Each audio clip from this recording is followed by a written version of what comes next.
Rollerdrome is basically Tony Hawk with guns and a statement on society. If that concept excites you, then you'll probably like Rollerdrome. If it doesn't, then you still might like it. The controls are tight and it's got that arcadey feel where whenever you finish a round, you're like, I can do better than that, let's roll it back. However, I don't know if I can in good faith recommend that you spend your money on this game, because while I was in the process of making this video, it was revealed that Take-Two Interactive is shutting down Roll7 literal weeks after this game hit 1 million copies sold. By the way, the CEO of Take-Two makes about 580 times the median salary of his employees, so that's fun. Anyway, here's the lore and story for Rollerdrome. Rollerdrome takes place in the year 2030 and revolves around a spectacle sport that's named, well, Rollerdrome. Competitors in the sport perform tricks around an arena on rollerblades, while also gunning down enemies known as the house players. Obviously, it's very dangerous, but the implication is that it pays really well, or at least has a great life insurance policy, and it seems like there aren't many other options available as far as jobs go. The sport has been around for at least 20 years, but very recently the mega corporation Matterhorn acquired the International Rollerdrome Federation, and in an effort to boost ratings, they've dialed up the danger to 11. In the 2030 season of Rollerdrome, the two frontrunners to win the championship are Morgan Frey, the reigning champion, and Casper Ix. Amidst all this, you play as Kara Hassan, who is a rookie for this season. While Kara is a woman of few words, she's very good at one thing, and that thing is snooping. At the start of each chapter, you're allowed to snoop around an area and gather context clues, and this is basically how all of Rollerdrome's story is delivered. The first thing that Kara finds is a note on her locker from Morgan Frey that gives her words of encouragement, showing that Morgan's a really supportive mentor figure to the rookies. You also find Kara's lucky charm, which is an eye pendant that's on a string. Lying on a bench is a newspaper from the Echo, which talks about how Matterhorn is trying to secure a government contract to privatize the National Police Force and make the cities quote-unquote safer. Another article suggests that this will be done with a focus on AI and mass surveillance, and a third article talks about Morgan and Casper's rivalry. If you check out the rest of the locker room, you'll see that there's a guy named Daniel Murphy who's angry about people touching his stuff, and there's a fellow competitor named Lola Igwe who is dating a house player stationed at one of the locations where the semifinals will take place. Inside Lola's locker is a stack of flyers for the New Action Army, which is a group that is organized against Matterhorn and their corporate overreach. A slideshow in the locker room also goes over a bit of the logistics how Rollerdrome works. The more tricks that the competitors do, the judges will reward them with points, and through the advanced technology mumbo jumbo that Matterhorn is pioneering, the competitors' rewards will be bestowed to them in the form of extra ammo that just materializes in their clips. That's the lore explanation for it, so we're just gonna roll with it. Checking Kara's emails before you go out to your first round reveals that she was chosen by the International Rollerdrome Federation to be a part of the 2030 Rollerdrome Championship, and that her entry fees sum to a total of $348,672. Fortunately, Kara had some money stowed away because the loan that she took out to cover the rest of it was only $342,240. The qualifying rounds take place between March 15th and April 30th, and after this, Kara is able to move on to the quarterfinals. On June 10th, the first day of the quarterfinals, Kara finds herself in the OTV studio, which is a news broadcasting company that was recently acquired by Matterhorn. We hear that Morgan Frey still has the lead this season, but Casper Ix seems to be running circles around the house players and making everything look so effortless, while Morgan seems to be having a bit of a struggle to stay in the lead. The Echo newspaper from this date says that there have been mass protests over Matterhorn's attempts to take over the country's law enforcement. On the desk is a note that Morgan wrote to Kara in which she warns her that Matterhorn is making things too dangerous this season. It's revealed that while she was in a TV interview, Morgan tried to bring this topic up and say that the athletes need to be looked out for, but the interview was cut short. Remember how about 40 seconds ago I said that OTV is a news broadcasting company that was recently acquired by Matterhorn? Well, it turns out that Echo was also a part of this acquisition, and now the journalists are being told to stop covering news related to the New Action Army and to just any of Matterhorn's shady business, and instead they're supposed to cover Rollerdrome 5 days per week. You overhear a journalist that's venting about this to a coworker. I was working on the Matterhorn police takeover before all of this. Now that is journalism. Okay, well, to play devil's advocate, the audience is enormous this year, and it's just a bit of extra coverage. You know perfectly well what this is. It's insidious.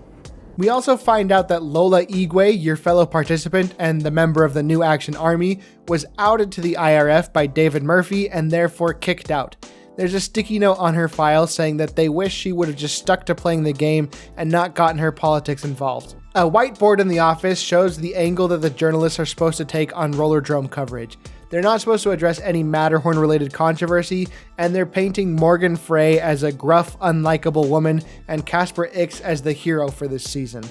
They're not supposed to talk about Lola Igwe, and they're still trying to figure out Kara Hassan before deciding if they want to give her more airtime or not. The back of this whiteboard shows Matterhorn's business structure. They use Rollerdrome to show off weapons and technology to get people on board with having their privatized police force being on the streets with that same tech. Their business is set up into 3 branches: real estate, media, and engineering, with Rollerdrome being their way of connecting all 3 of these. Kara's inbox reveals that Casper Ix is sliding into her DMs, trying to get her to train with him. Lola Igwe was attempting to get Kara to participate in some New Action Army protests. Matterhorn is trying to get her to do some paid promotion, and the IRF reminds all competitors that they cannot express any values contrary to the IRF and its owners on or off the court. This series ends with the competitors facing off against the Spider Tank Mark I, which, need I remind you, this is what Matterhorn expects to deploy on the streets if they're granted a contract to handle state policing. But this is no match for Kara Hassan, and she advances to the semifinals. It is now late September and Kara is on a train to Green Bay. The top story in the Echo is that Morgan Frey was killed during her quarterfinals rounds, and a couple of booths down from Kara is Casper Ix's booth, where you can find a note from Daniel Murphy saying that he knows Casper Ix is being favored by the IRF and that the house players are being told to go easy on him. Daniel then asks if he can get that special treatment as well. Casper is also getting coached by Clarence Hauser, the president of the IRF, on how he should do interviews, meaning that this favoritism conspiracy goes all the way to the top. If Kara passes by the phone booth on the train, she can overhear Casper Ix speaking with Clarence Hauser about how he's intimidated by Kara and how Clarence isn't holding up his end of the deal to remove her from the competition. Clarence assures him that it'll happen. In the economy cabin, there's a magazine cover of Casper with the interview being about his no politics stance. Another table shows that somebody failed a random inspection by security and was removed from the premises due to having New Action Army flyers on their person. Also on that table was a Kara Hassan action figure. Kara's emails include a notification from the IRF that there are several disruptions at Rollerdrome venues, indicating that the New Action Army and Matterhorn conflict is escalating, as well as 3 emails from Casper, who was annoyed that Kara left him on red when he offered to train her. Kara passes the semifinals and makes it to the finals with just her and Casper Ix remaining. While she waits in the locker room, the presenter starts to make an impassioned speech about how disappointed he is with the direction that the sport has taken, as well as his disillusionment with the audience, as they've been complacent and therefore complicit in the increased danger and violence that the IRF has taken this year. He's seemingly told to stop and cuts his speech short. On Kara's locker is a note from Clarence Hauser himself, trying to convince her to drop out and saying that if she does, he'll ensure a spot for her in the 2031 Rollerdrome season, as well as clear some of that debt that she's holding. So she's basically being bribed by the head of the IRF. You can find Kara's eye pendant hanging on Morgan Frey's locker, indicating that Kara put it there in remembrance of her. The Echo newspaper's headline story is about Casper Ix being the favorite to win the championship, with the side stories being Lola Igwe's arrest for bombing a Matterhorn location with the New Action Army, and Matterhorn's stock price rising as they near the police deal that they've been working towards for the past 8 months or so. This shows the effect of Matterhorn buying out the media outlet, as the focus is purely on Rollerdrome, with anything critical of them being sidelined. On the bulletin board, we find out what happened to Daniel Murphy. He was taken out by house player 55, the one who was dating Lola Igwe, and she broke house player protocol by running up to Daniel and stomping on his head until she was pulled off of him. Despite the act of aggression, the crowd was really happy to see that, meaning they either really hated Daniel Murphy or they really like watching people get pulverized in these games. Probably both. And finally, Kara Hassan ups her snooping game by taking Casper X's email passkey and going through his inbox. There are 3 emails from Daniel Murphy, upset that Casper left him on red, as well as one from the Rollerdrome president, Clarence Hauser, saying that Matterhorn is happy with his progress and that the house players have been briefed to go all out and make sure that Kara loses. Spoiler alert, Kara doesn't lose. She takes out the Spider Tank Mach 2 and manages to beat Casper's score, making her the 2030 Rollerdrome champion. On her way back to the locker room, it can be overheard on the radio that Matterhorn closed their deal with the government and they now run the police force for the entire country. Casper X's helmet is smashed against the ground, and there's a discarded memo addressed to him saying that Clarence Hauser is canceling the meeting he has with him the next day. In the locker room, you can find a bottle of champagne in front of Casper's locker with a congratulatory note, as well as the Rollerdrome Championship trophy. Next to it is a tape from Clarence congratulating Kara on her victory and inviting her to meet with him to talk about her future, as well as an invite to the Rollerdrome after party. Kara has a choice to keep the recording, implying that she'll take him up on the offer and essentially be the next Casper X, or to throw the recording in the garbage, indicating that she'll continue to act for herself alone and essentially be the next Morgan Frey. Once she grabs the trophy, the story of Rollerdrome is over. It's very clear that Roll7 was trying to hold a mirror up to society with this game on several different fronts. Matterhorn is a stand-in for any major corporation that is focused solely on expanding and taking over every aspect of our lives.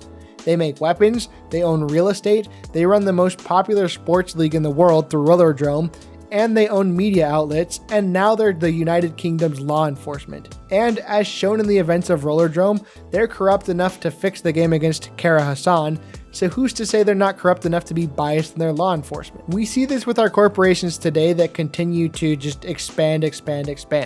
Like, why do we need Amazon to also provide our healthcare?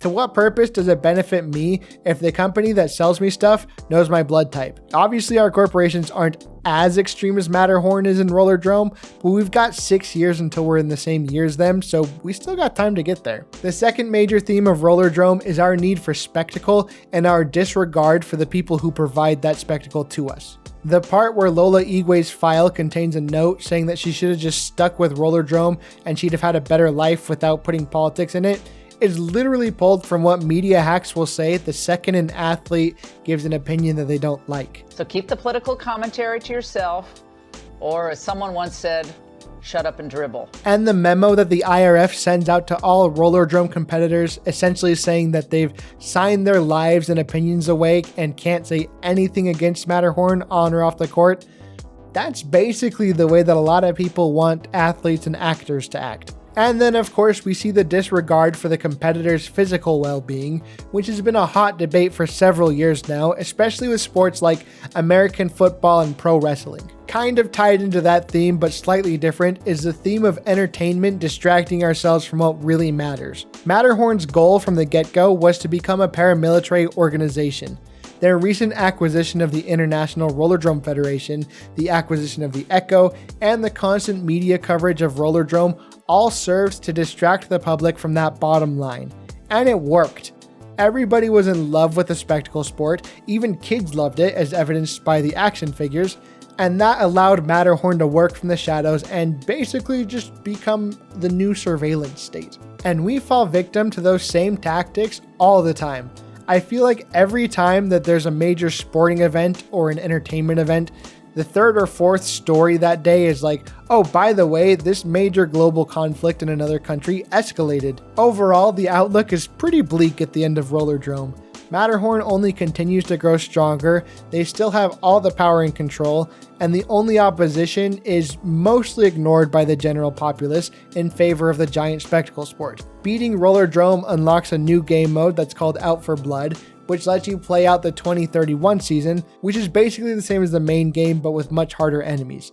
However, there's no additional story to this. It just shows that Matterhorn has continued to escalate the difficulty of the Rollerdrome, possibly in retaliation against Kara Hassan for not giving in when they asked her to.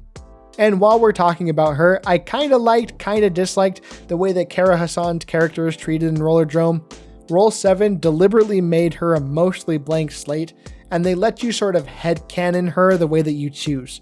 She seems pretty indifferent to the new Action Army and doesn't participate in any of their activities, either out of self-preservation or out of not believing or caring about their cause. And she clearly has a deep respect for Morgan Frey, going so far as to give her lucky pendant to her after her death. And she's defiant towards the leadership of the International Rollerdrome Federation, though it's unclear if that's from a screw Matterhorn angle or an I just want to win angle. The choices that you make serve very little to sway the plot, but they allow you to add your own bit of personality to Kara Hassan's character.